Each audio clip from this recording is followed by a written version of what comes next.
Section 90 Indian evidence act, section 90 मे presume का section है। ये बात करता है डॉक्यूमेंट 30 ईयर ओल्ड और मोर।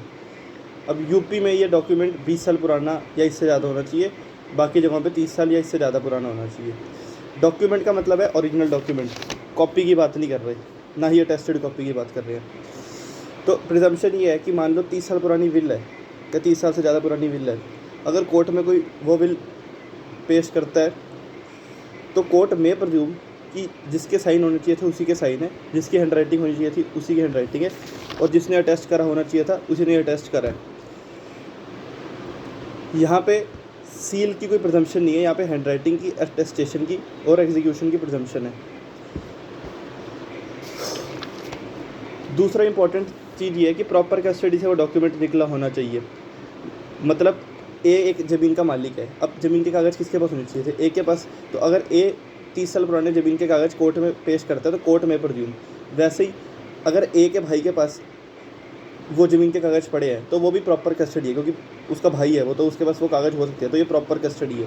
तो प्रॉपर कस्टडी से अगर डॉक्यूमेंट कोई निकलता है जो कि ओरिजिनल होना चाहिए, जो कि 30 साल या उससे पुराना है, तो कोर्ट में प्रज्यूम कि उसमें उसी की साइन है जिसके होने चाहिए थे, उसी की हैंड राइटिंग में है जिसकी हैंड राइटिंग में होना चाहिए था, और उसी ने अटेस्ट करा जिसने अटेस्ट करा होना चाहिए था।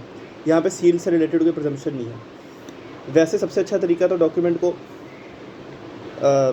प्रूव करने का ये है कि जिसने डॉक्यूमेंट लिखा है, जिसके साइन है, उसे कोर्ट में बुलाया जाए। पर 30 साल यहाँ पे टाइम पीरियड इसलिए लिख रखा है क्योंकि 30 साल बहुत बड़ा टाइम पीरियड होता है। हो सकता है कि जिसने डॉक्यूमेंट लिखा हो, जिसके साइन हो या जो अटेस्टेटर हो, वो मर ही गया हो, तो इसलिए ये प्रिजम्पशन है कि अगर बंदा मर गया है तो कोर्ट ये प्रिज्यूम कर सकती है अगर डॉक्यूमेंट 30 साल या उससे ज़्यादा पुराना है तो। It is based on the principle of necessity because the mode of proving a document is to bring the person who has made the document and if he is not available, तो जिसने attest किया है call him. पर यहाँ पे presumption इसलिए ली जा रही है क्योंकि it is based on the principle of necessity.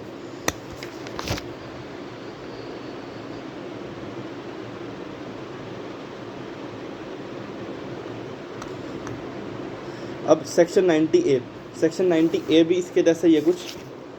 Section 90A example के थ्रू बताता हूँ।